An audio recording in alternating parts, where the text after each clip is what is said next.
It's MATARIKA here with Exoy.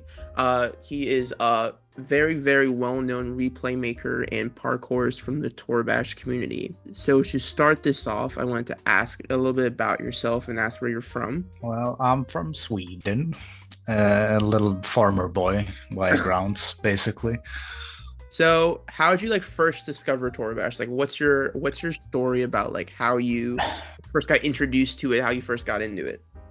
Well, I think I was part of the old school club around fucking, what was it, 08, 09, where I saw some ads on it for some random Flash Play game website or whatever it was. Hmm. And through that, I just went in and checked it out. I think in early or mid 09, it didn't stick around.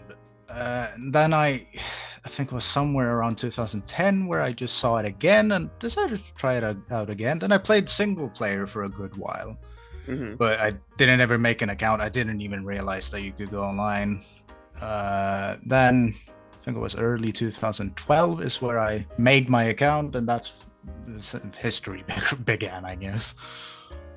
Did you first start with like doing like parkour stuff, or were you interested in like doing Well, it different? uke-bash was definitely the Okay. first thing I started out with. Okay. What drew you to it? Like what was like interesting about it, I guess, for you that like drew you to it? Because everyone's got like these different things that draw them to the game that I find, some people like do martial arts in real life, or some people do tricking in real life, some people are parkourists in real life, some people are animators, you know? So like what was the thing that like kind of drew you into it at the first start?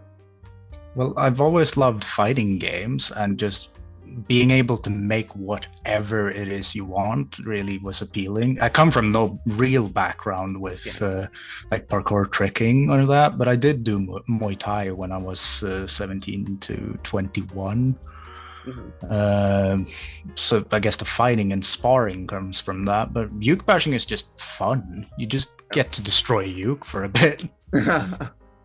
Yeah, I feel like a lot of the time like when like Youth Bash and Madmans and all that stuff was trending, there was a lot of people that were kind of going from doing that and then going into doing other stuff like after doing that, like Uke Bash and Madman and everything. I never like myself, I never was able to figure out how to get into it. Like for some reason it was like the most difficult thing ever for me.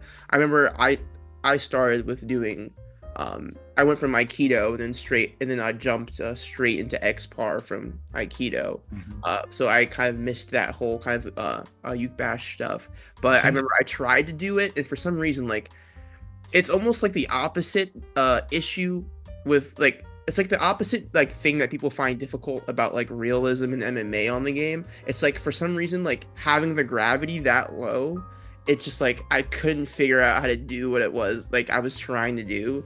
Just like how in like high grav some people have like difficulties with like the higher gravity trying to figure out like what to do. But I yeah. think, it's kind of like letting go to like the realistic expectations, I guess, which can kind of like make it more fun and enjoyable. But for some reason, like I would always fall into the habit of trying to make it more grounded in realism. But like sometimes I feel like Ute Bash kind of like it's most fun and it works the best when you're just kind of giving into like the fact that like the gravity is like really low. Yeah, and you can be extremely free flowing and do Yeah. absolutely batshit crazy moves. Yeah. Do you have any personal favorite like replays that you've ever made? Like anything that you've created on the game that was kind of like a particular like highlight for you of something that you were really proud of that you created? I think there's just one Mhm. real uke bash that I always think about, and it's one that's called Hamster.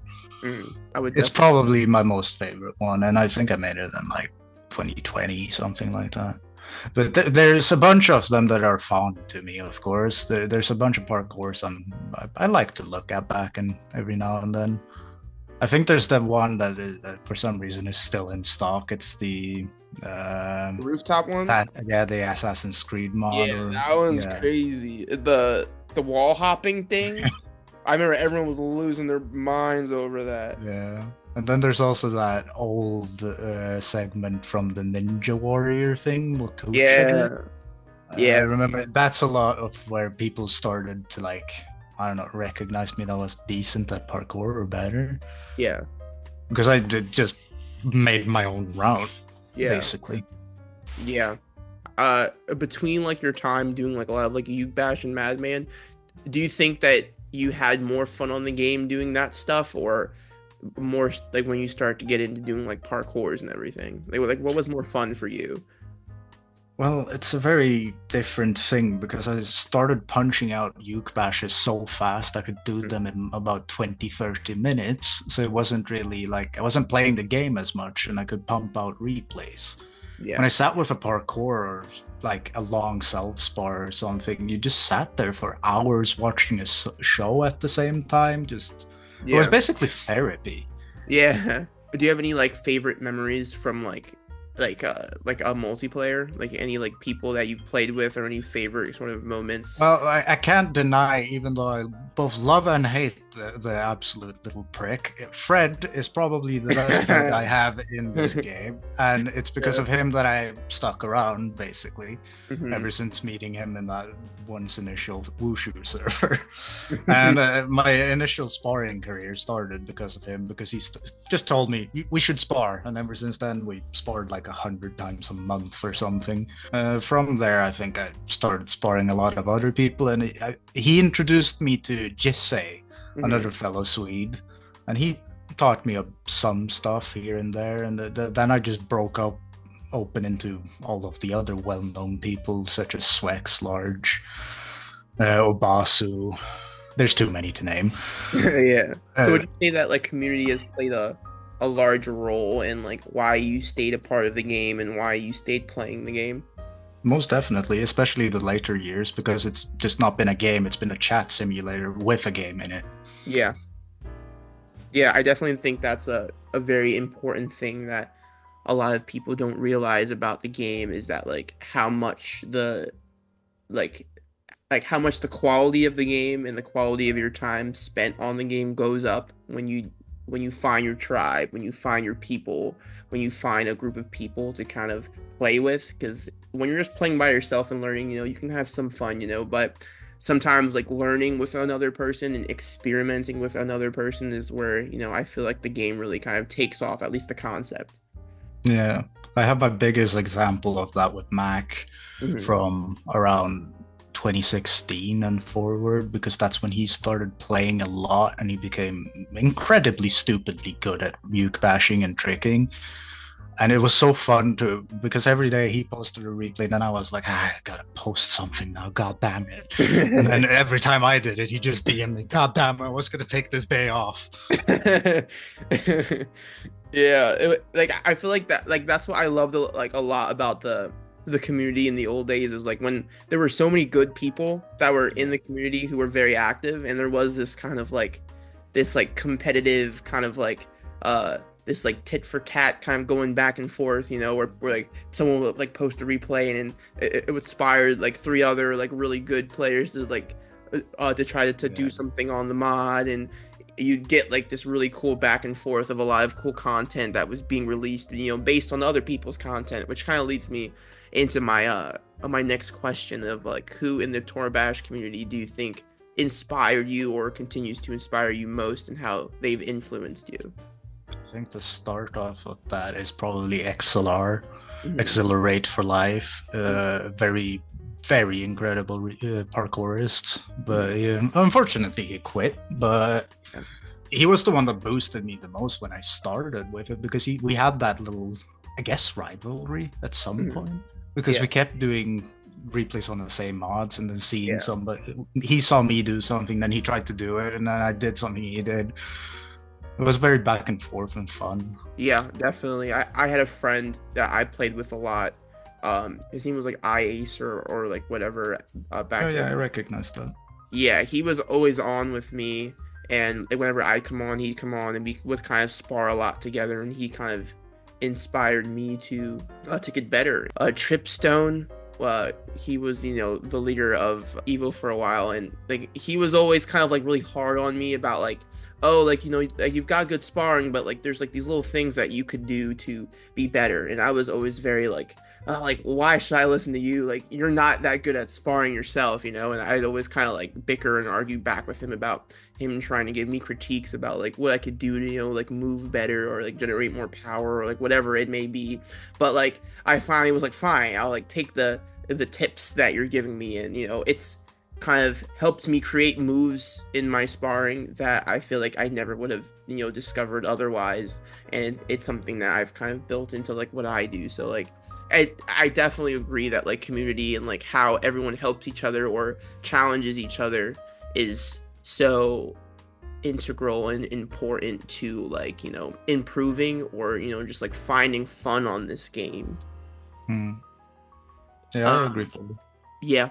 So another question I have is like having been, you know, a very well-known replay maker, like what do you think is like your biggest like frustration or challenge with replay making? Replay making.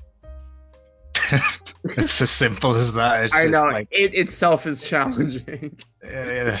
there's so many countless replays where you just sit for hours and hours and nothing happens. Nothing happens. Then you take a break for 2 days and you do it in 10 minutes. Yeah. It's the ever frustrating loop of replay making. You just gotta. The best tip I have for newcomers is to do something until it breaks your head, and then take a break and then do it. Yeah. Because it just works. Yeah. I definitely agree with that because like whenever I'm doing a self spar and I'll spend like 4 or 5 hours putting together like this self spar and I get to a part where I'm just like I don't know what's gonna go here, I don't know what part I'm gonna put here, and then I just keep, you know, trying different, you know, variations, and it just looks bad, and then like I can like sense myself getting tired and I'm losing creativity and motivation, and the quality of the replays going down like by the hour, and then I just kind of give it up and I'm like I'm done. And then I'll, you know, discover it like weeks later. I'm like, oh, like I should go back and finish this replay, and I go and, you know, like I put together something, you know, I find to be very good within like 20-30 minutes, you know, and it all just flows. And I definitely think that is a really good a tip that doesn't get said a lot, because like that applies to any craft. You know, my partner is a music producer, and she, you know, will sit there and listen to a song over and over and over, the same beats, the same rhythms, and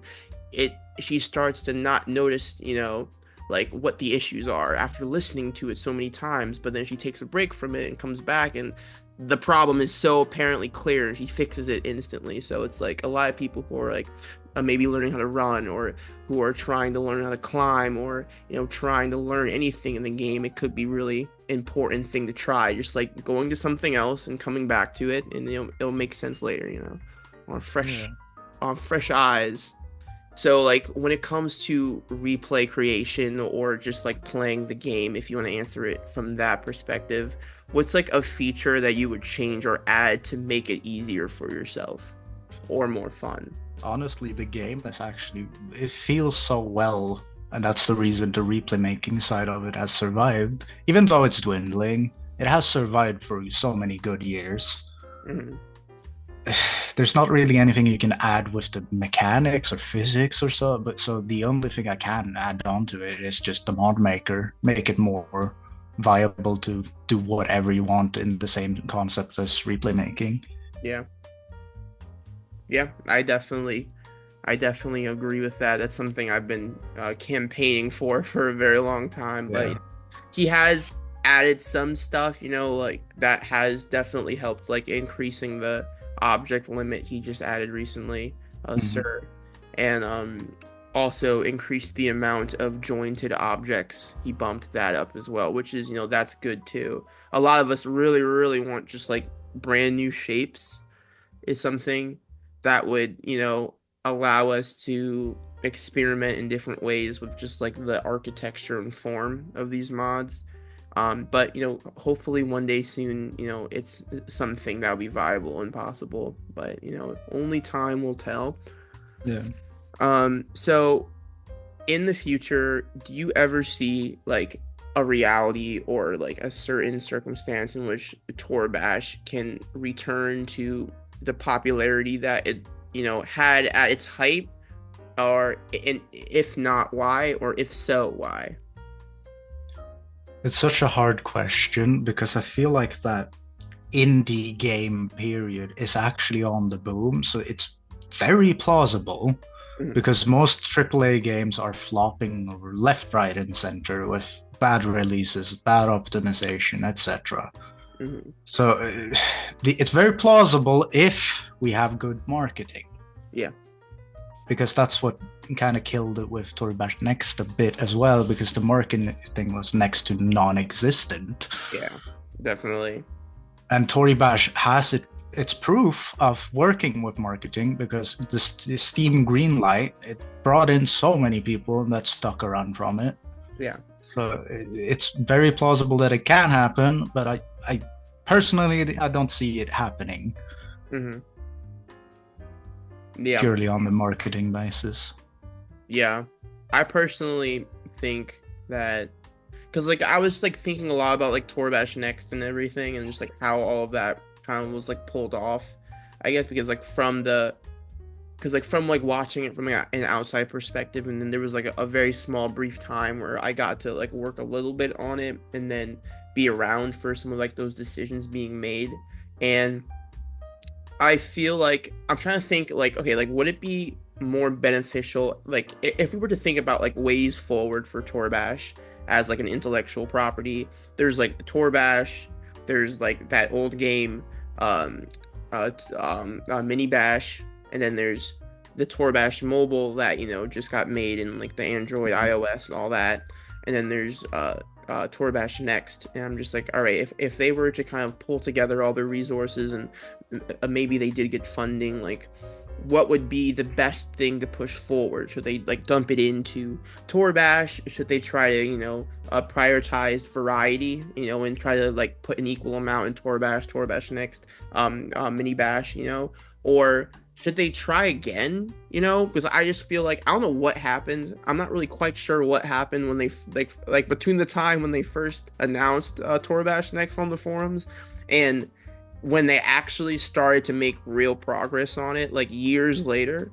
And I don't know what happened in between there, but it's like, would it turn out differently if they, you know, had a more like united force of, you know, that was like funded, maybe got some development help to work on another new Toribash and try it again? Or if they should put money into like fixing Toribash Next and kind of, you know, gaining the trust back, you know, from the people that they let down with it. So like that's kind of what I think about sometimes. It's like, okay, if we did have the opportunity, like where should it be like put? Like what's our strongest like foot forward for like the actual brand itself? Yeah, I mean, I think it's gotta be on the whole creativity basis, because even though like competitive plays, like it's like any other game where it becomes chess and you have the optimal openers, you have the optimal moves you have to go for, but you can still be extremely creative and do stuff. Yeah, it's just, it takes such a long time to learn the like fundamentals to mods in general, and it's the same with replay making. If you want to learn uke-basher, it takes ages. If you want to learn parkour, it takes ages. Yeah. So it's very hard, and I think it's very hard to get in, because gaming in a whole, it's supposed to be for the kids, I guess, but even though we have grown-ups, mid-adults, etc. that want to play games, it's very hard to get the younglings in, which is because of the attention span nowadays, I guess. Yeah, definitely. I think that's a big issue, that is, because like when I was running the Toribash TikTok, a lot of the comments were about, and I guess like it still is the comments that are being said, is like it takes so long, and it's regardless of whether you finally understand what you're doing, like maybe you learn some tutorial and now you understand how to make your, you know, like your model move, or regardless of, you know, whether like you have friends, it's just like it does take a while. This is kind of why I also want to make things happen on the mod maker, and that's because I feel like with a stronger mod maker, like a stronger mode of play making tool, you can make some modes of play that, you know, have matches that don't take as like long. And I always felt like the like racing mods, like those racing mods, they need to be capitalized on more, because like regardless of whether you came to Toribash for racing or not, like if you're looking for quick fun, like racing, like doing like one match of like a racing mod, like it doesn't take as long as like doing a parkour map or sparring or anything. And they have stuff like shoot boxing now that's pretty popular, that like those matches go pretty quick. And like with a better mod maker, we could kind of create kind of modes of play that maybe are a little bit quicker, but that's if we're able to get there. So but those are all the questions I had, and I'm glad I got the moment to speak with you. I think the last thing I want to ask is, so like a lot of the complaints from newcomers and people who are getting into replay making.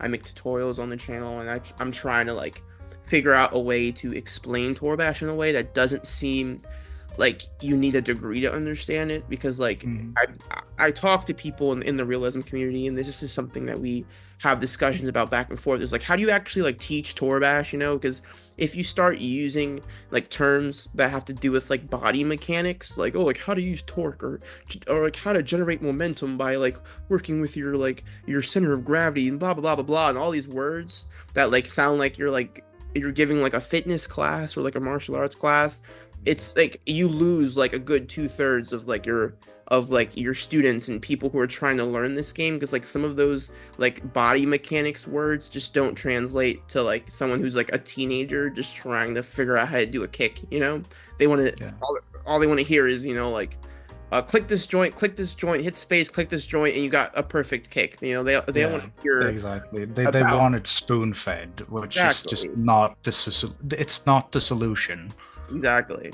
So it's like a lot of people learn, and how I learned is that like at the beginning I wasn't thinking about Toribash like that. Like I wasn't thinking about Toribash in terms of physics and body mechanics when I first played. I just played the way I wanted, and along the way you just accidentally start to understand how the physics work. You accidentally start to understand how the body mechanics work. And you're not like thinking about that when you first start playing per se, but like a lot of people are seeing like these like really kind of realistic style fights on TikTok nowadays, and they're like, okay, like how do you do a Sotogari, and how do you do this like spinning a tornado kick with perfect realistic like technique? And it's just not the same as trying to teach someone how to do like an X-bar opener, so it definitely is difficult in that way. But like when you're talking to these new people who are trying to get into the game, people are trying to learn how to run, people are trying to learn how to punch, how to kick, how to climb, all these things, like, and they get frustrated with it. Like, what's your advice to those people? My usual go-to is I'm very open to having people send me replays, and I usually just tell them you have to fail. You have to be willing to fail. It's like any other game. You have to fail and learn from your mistakes, because you can't get better unless you know what you're doing wrong first. Because it's so hard to even make up words for it.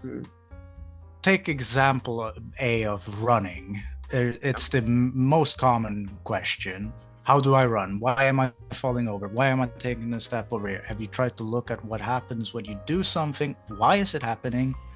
Have you tried doing the other way? Is it not working? Then when you get to that, then sure, you can ask someone, and they can point out, you're rotating your pec too early, and that's what's throwing you off balance, or you're losing grip. It's so hard. But the best thing, it's like when I started out, I asked so many people. I took influence from watching replays, literally sitting in carbon copying every single move frame by frame, just to see why do they do it. What's the advantage to doing it? You really have to study it and like look at it and really kind of experiment. I wrote I made a video recently that was just about that exact premise, and it was called like Let Yourself Fall, and it was me explaining like the fact that like becoming good at Toribash, like it's the whole premise that being a pro, being a master at Toribash is simply just knowing a solution to every possible issue, like kind of like a problem that you'll be in. So if anything goes wrong, if you ever find yourself in any situation that you didn't intend to be in, just create an opportunity out of that situation.